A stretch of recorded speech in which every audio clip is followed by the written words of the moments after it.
here with me today, I have Dana Ketels, who is a body language expert from Belgium, currently sailing the 7 seas. She's also the founder, I think, from the Magic Me model for coaching to get the best out of people, and has worked together with Gary Pastore, a award-winning actor and director of the film Distressed. Anything you want to add to that, Dana? No, that's quite okay, Tom. Thanks for having me, by the way. You're welcome. You're welcome. Now, a question for you. How did you get involved with the topic of stress? Is that something personal or was it rather professional? Well, it's always both, you know. It started personally because I was an event agency, and I started it when I was very young. And event industry is a kind of high demanding industry. You know, it's fast. You have to be on top of everything. You are constantly competing with other agencies. So, okay, I was young. I started it together with my husband, and it quite grew very fast. I remember, you know, we were 6 months far and we had like 6 events on the 1st of September. Why do I know that? Because it's my wedding date. Okay. And I still remember. So, you know, we were only 2, and we could organize 6, but we could only attend 3. So I had to start trusting, delegating a lot of people very fast, and it was quite of challenging. Also, you know, it's not a 9 to 5 job, and it's very stressful. But in the beginning, it was positive stress because I was in the flow. I was very passionate about my job, and we were in the flow till 2008. And in that time, we hired employees. We started partnerships. We took over an office in Bruges. We started one in Brussels. So that was a lot of things coming together. And in between, I got pregnant 3 times. So, but it was kind of positive. Yeah. And I moved 2 times. So, so it was stressful, but it was positive stress. And I learned a lot. Neither of us had an MBI. So suddenly we were we were talking about shares, things I don't really had experience with, but I was in the flow. But in 2008, you know, that's the year of the financial crisis. You know, we had to think about letting people go because in that year we had cancellations. We worked business to business. So it was kind of, events were not on the agenda anymore. So there was no budget for it anymore. There was no budget anymore. So we still had events. We managed, but we had to think about rethinking ourselves, how to solve this, letting people go. So that was not positive stress anymore. It was financial stress, it was negative stress. And on top of that, you know, I had 3 children, and I was starting to think about how to combine my job and my children, because I had a lot of help from my mother-in-law, but I was like kind of feeling like, I have the children, but I don't want to source them out, you know. I want to be a part of their education and part of their everything. So I didn't want to stop working, but I wanted to be more a part of it than I was before. So, and another thing was, events is really fun, but I had a higher purpose, and I realized that at that moment. I was then, let me think, 33. So maybe that's the moment when you start thinking about more things and funny things. Yes, indeed. Yeah, it's true that it was very cliche, but I was thinking about, okay, let's do more than the funny part of the job. And all 3 aspects came together. And at what point I decided to, you know, change my job description, because normally I was organizing, selling, not in the house, not in the office a lot. But then with my children, I decided to do more admin stuff, HR and things like that. And after a few years, I was tired of it. And I remember one moment, I couldn't attend the brainstorm meeting because I had an admin deadline. And I was so mad that I threw scissors around the office. And yeah, I was so mad. And it's not like me. Normally, I'm a calm, patient person. But I threw scissors at my husband because he said, "No, you should really work at your admin, and it needs to be done." So, and that's the point where I said, "No, that cannot work anymore. I really need to do something else." And in the beginning, I thought I was stuck, but I wasn't. So there was an opportunity. So I started my coaching business. Well, actually, first my body language big business, but body language and coaching goes hand in hand. You cannot really say to a person like, you need to do this or that. It's always mind and body together. So I started the two together, and that was the year 2014. And 3 years before that, my husband ended up in hospital with a severe back issue, and it was stress related. We were on holiday, and suddenly I had to drive back alone with my 3 children, and he stayed back in Poland because he could not get. Oh, wow. Okay. Yeah. So that was stress related, and then we started to think, okay, let's start investing in quality time. And then he came up with the sailing ID. I'm on a sailing boat right now. You said in your intro, I'm sailing the 7 seas. 7 seas, yes. Yeah.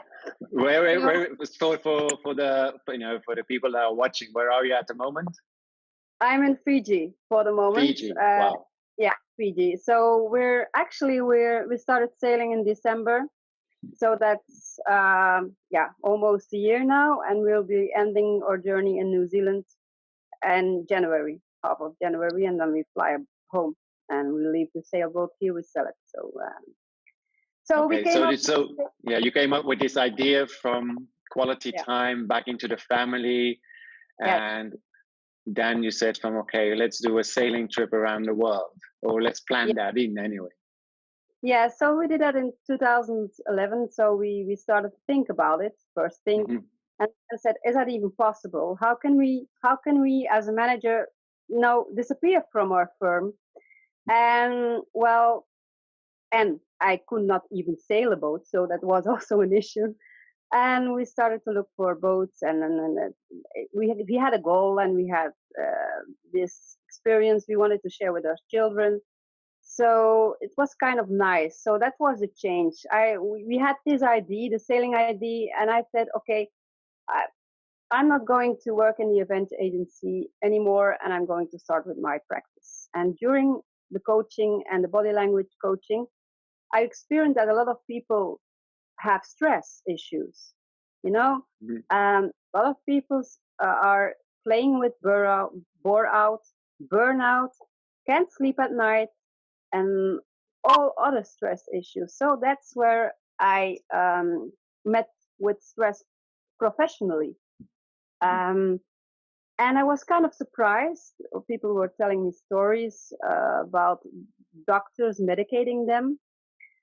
And I cannot blame them because they don't really have the time in their daily practice to go into that topic. So, but they were medicated, and nobody was looking at the root cause of the stress.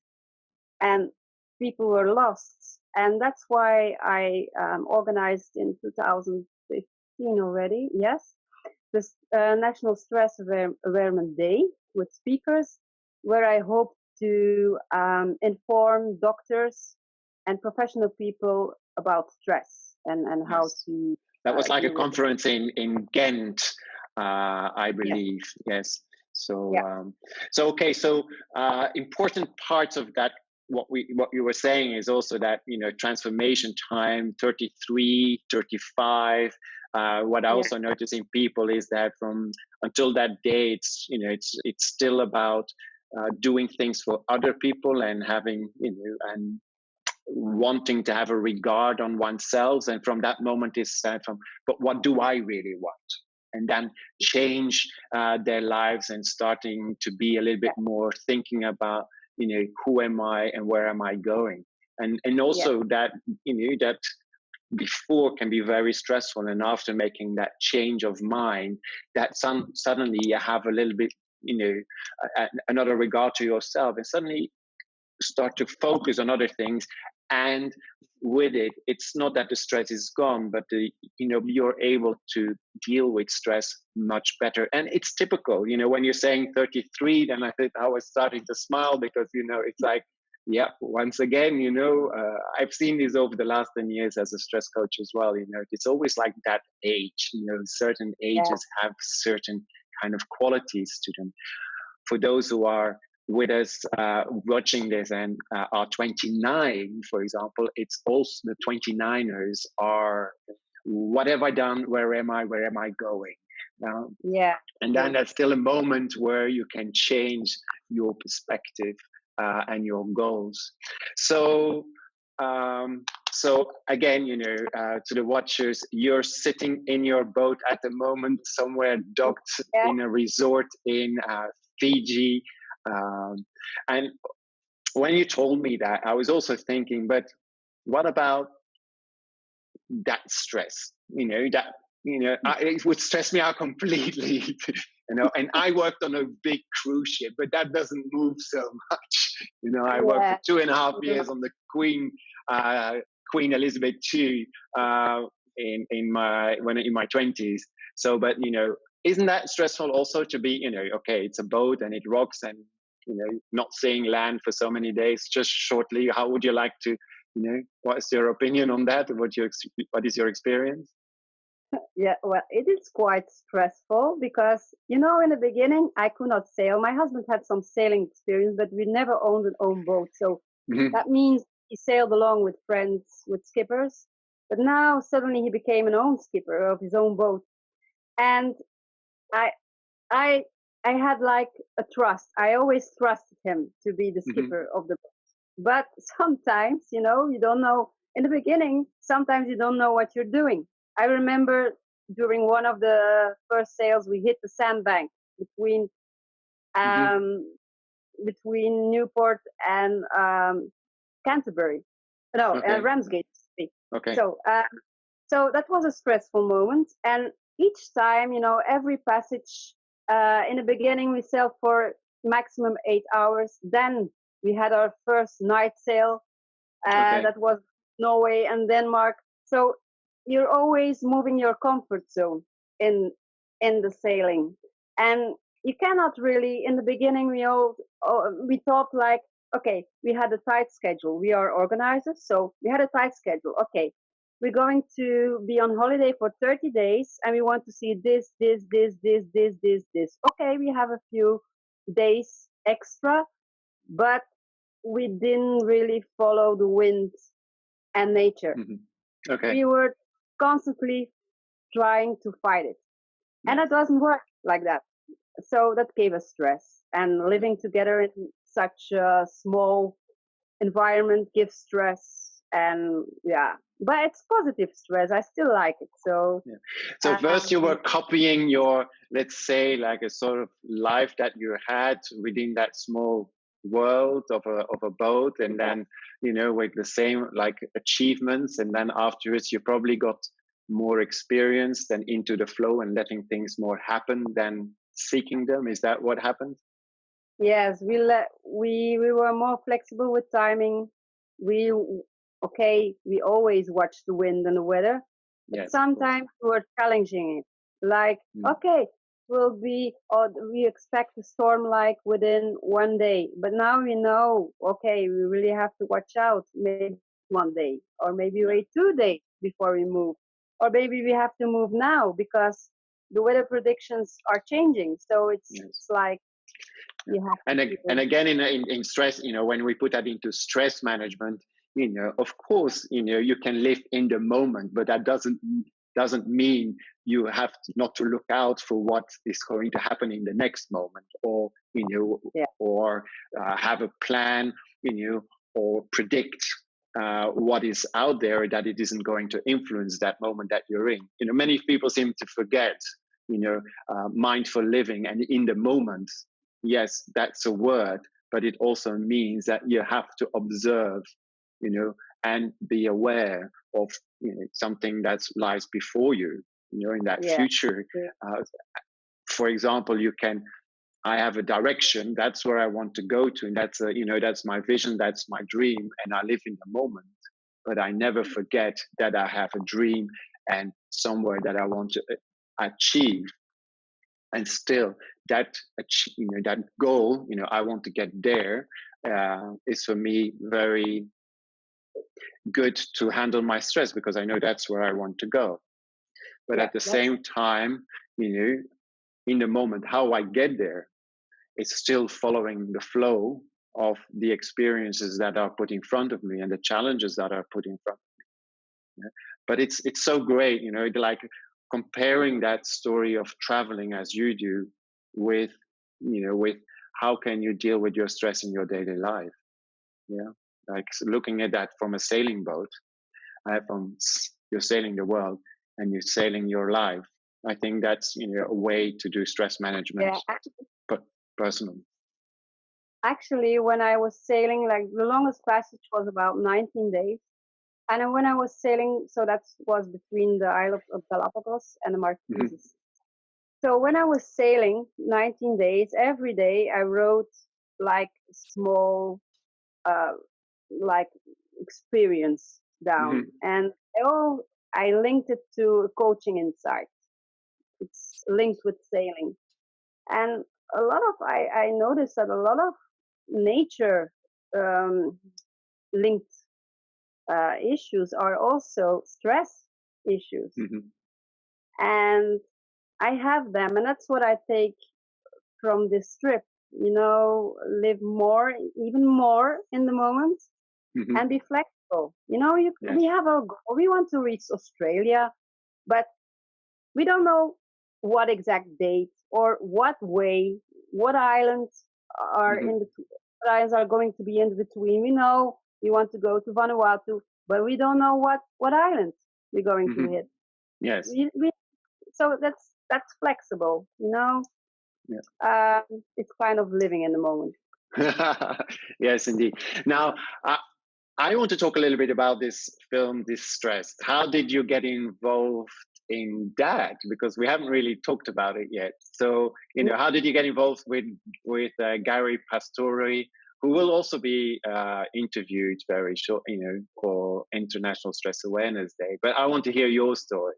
And what did you learn? What did you learn more about stress, or something that you said from, look, this is what I didn't know until that moment, that I really think from everybody should know this. So just double question a little bit from how did you get involved and what did you learn from it? Yeah, I will answer that. So how did I get involved? It was kind of between 2011 and 2014. I still I was starting up coaching and body language, but I was still a manager together with my husband. So I became involved with this stress in 2013. So that was the end of my manager position. So I decided I wanted to do something fun. And as a child, I found the film industry very magical. Okay. So I started to look at crowdfunding projects together with other coaches, and we found Distressed. And I was so excited. I crowdfunded it. I got on a plane, flew to New York, and got a part of the production. So and that's what. Yeah, that's just like that. You go on a plane, say, "Here I am." I saw the trailer, and it kind of. I cannot say I fell in love with it, but I fell in love with the message because it's a very powerful message. And I will not talk about it very much because you have Gary coming up. Yeah. And I still think it's a universal, powerful message. So for me, it was kind of like a dream come true.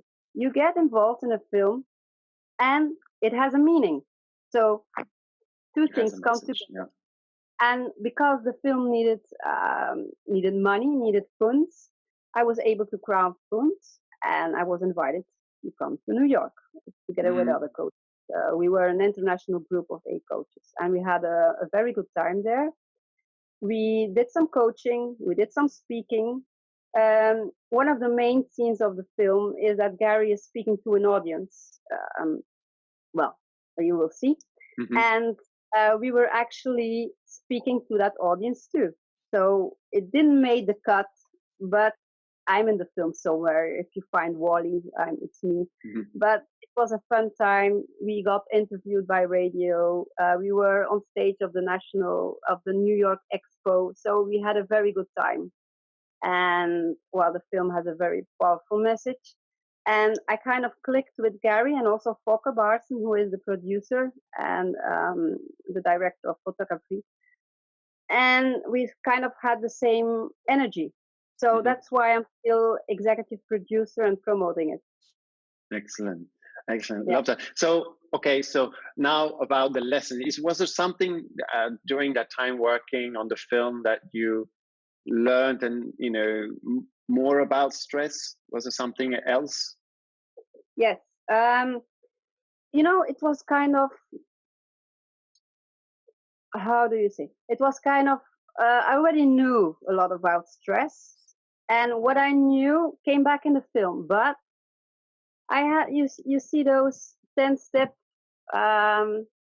to de-stress, tools like this.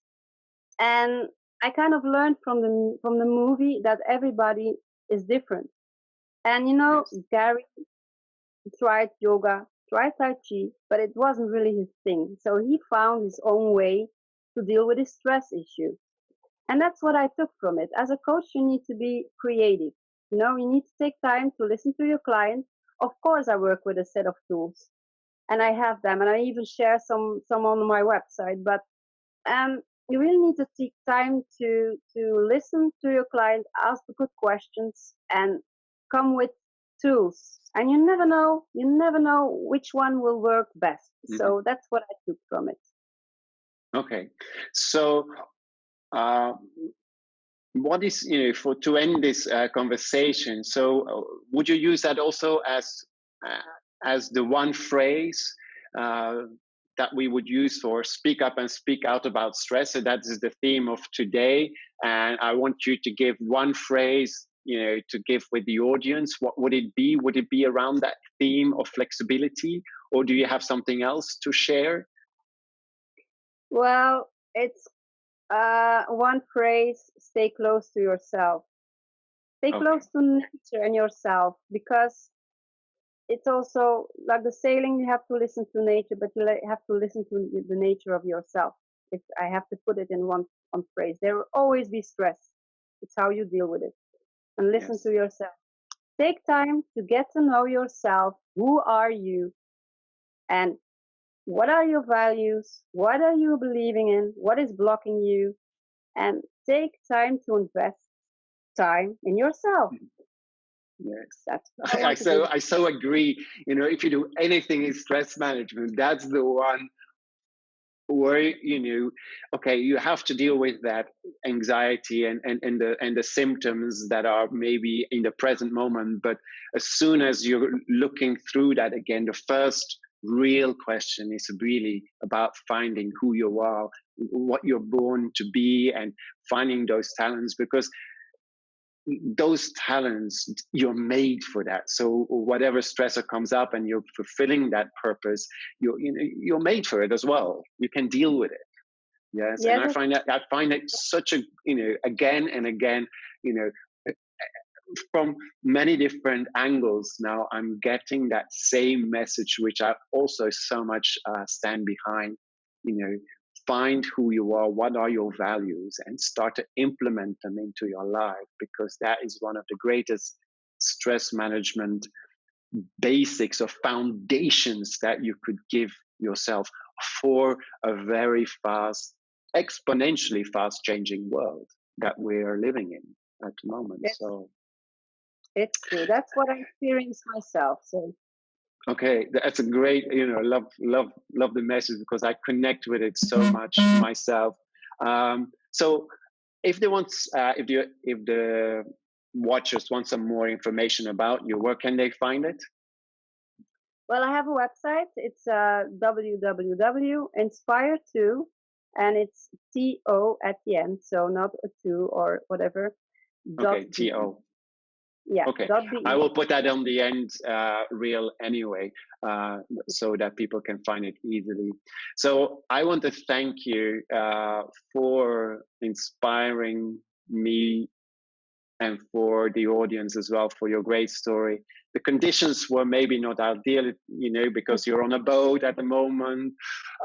It's nighttime at your place, and but still. So thank you for really, for taking that time out and to reconnect with Belgium in this moment and to share your message around the world. Also, the video, the trailer of the video of De-Stressed is on the INSAD2017.com website. And also you'll find a link where you can download the film legally from Google and from Amazon, I believe it is. So everything is there. So Dana, thank you again so much for taking part in International Stress Awareness Day. Have a great trip to New Zealand, and we'll catch up with you when you're back in Belgium at the end of January or sometime after that, okay? Okay, thank you. And thanks again for having me, Tom. It's my pleasure, really. Thank you.